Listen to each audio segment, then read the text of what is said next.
तर आपल्याला व्याप्ती समजली. कुणाची व्याप्ती कुणाच्या ठिकाणी? साध्याची व्याप्ती हेतूच्या ठिकाणी. आणि असा जो व्याप्तीने युक्त असतो त्यालाच हेतू ही संज्ञा येते, यालाच लिंग ही संज्ञा येते. या हेतूचे 3 प्रकार येतात. कोणते 3 प्रकार?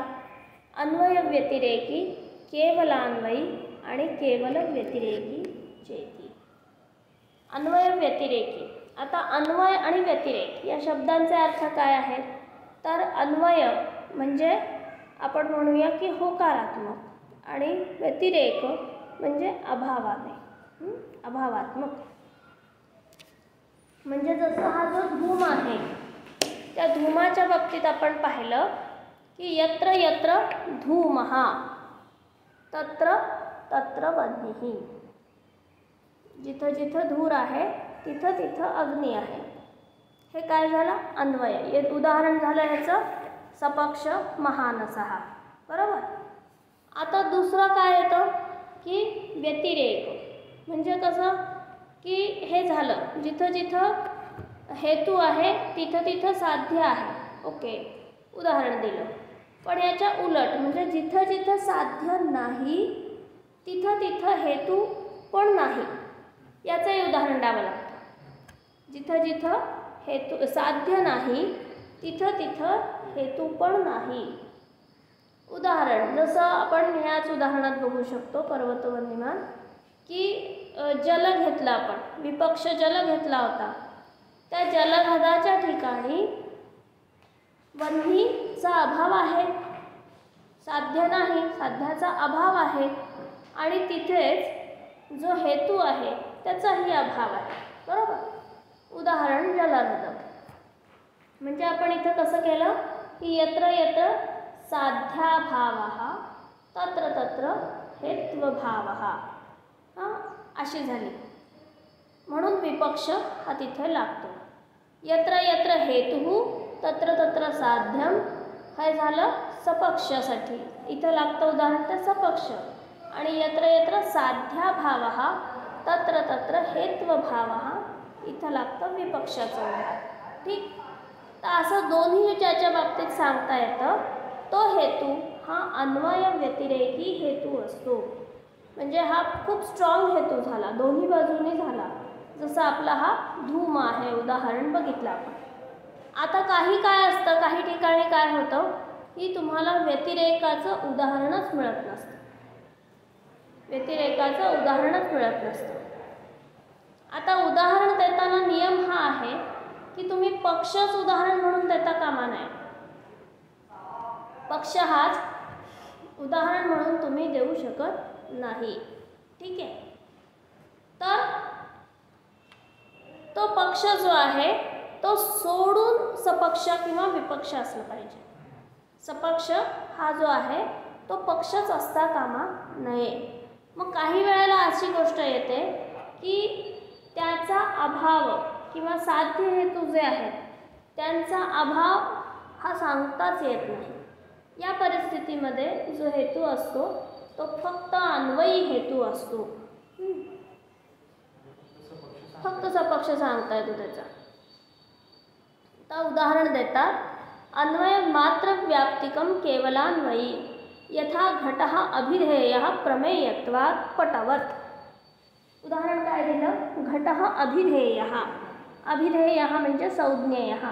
घट या पदार्थाला घट हे काय आहे? नाव आहे, संज्ञा आहे. याला म्हणायचं संज्ञा असणं, याला म्हणायचं अभिधेयत्व. ठीक आहे. म्हणजे इथं हेतू काय आला? अभिधेयत्वम. आणि अभिधेयत्व नाही, अभिधेयत्व हे साध्य आलं. आणि कशावरून? तर प्रमेयत्व. प्रमेयत्व हा हेतू आला. प्रमेयत्व म्हणजे ज्ञानाचा विषय होणं.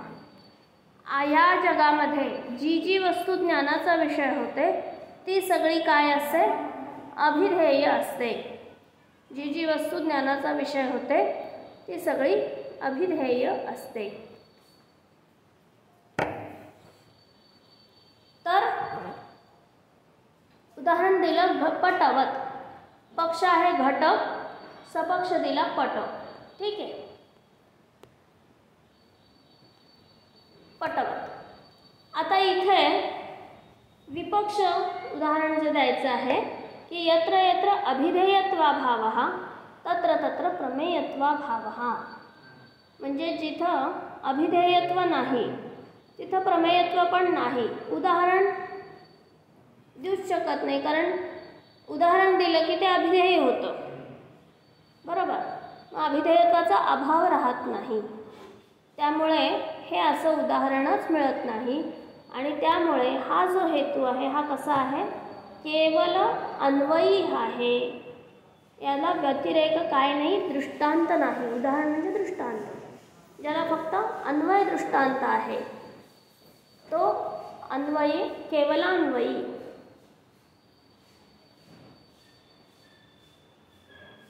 आता इथे मात्र आपल्याला लक्षात घ्यायला पाहिजे की हे अभिधेयत्व आणि प्रमेयत्व आहेत, ह्या दोन्ही कसे आहेत. इथं प्रमेयत्व हा जो हेतू आहे हा समव्याप्तिक हेतू आहे बरं का. म्हणजे जितकी अधिकरणं प्रमेयत्वाची आहेत तितकीच अधिकरणं अभिधेयत्वाची पण आहेत. जसं वन्ही आणि धुमाच्या बाबतीत कसं होत होतं की जितकी अधिकरणं धुमाची आहेत तितकी अधिकरणं वन्हीची आहेत, पण त्या व्यतिरिक्त पण आहेत. तसं इथे नाही. त्यामुळे याला काय म्हणतात, समव्याप्तिक हेतू, समव्याप्तिक पदार्थ. म्हणजे जिथे दूर असतो तिथे आधी असते, जिथे दूर नसतो तिथेही आधी आहे. इथं असं होत नाही. असं होत नाही. जिथं प्रमेयत्व आहे तिथं अभिधेयत्व आहेच, पण जिथं प्रमेयत्व नाही तिथं अभिधेयत्व पण नाही.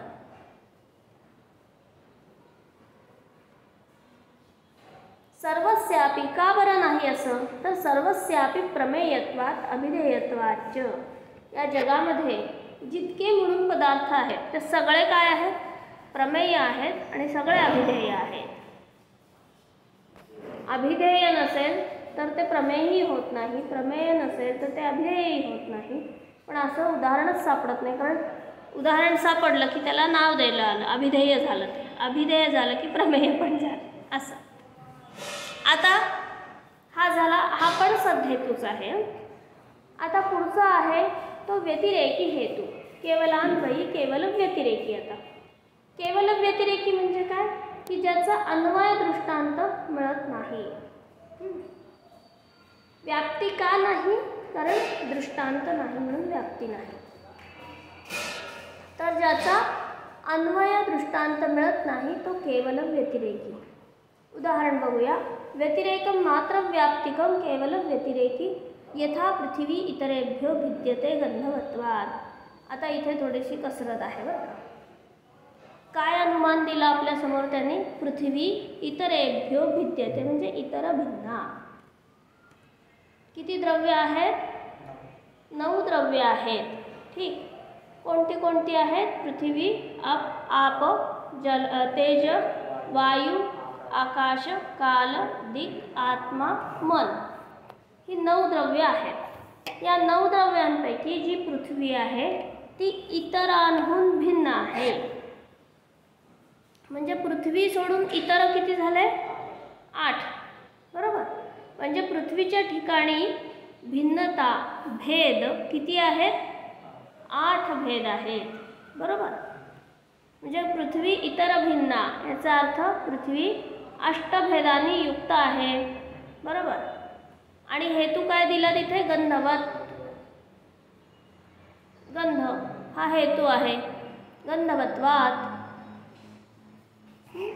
आता गंध हा जो गुण आहे तो आपण बघितलं गुण वाचताना, पृथ्वी सोडून इतरत्र आहे का, नाही, केवळ पृथ्वीच्या ठिकाणी आहे.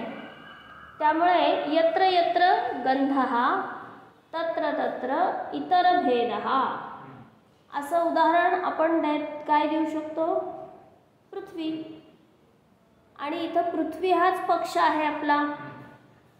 बरोबर आहे, म्हणजे इथे सपक्ष हा पृथ्वीच येतो, दुसरा येतो का, नाही.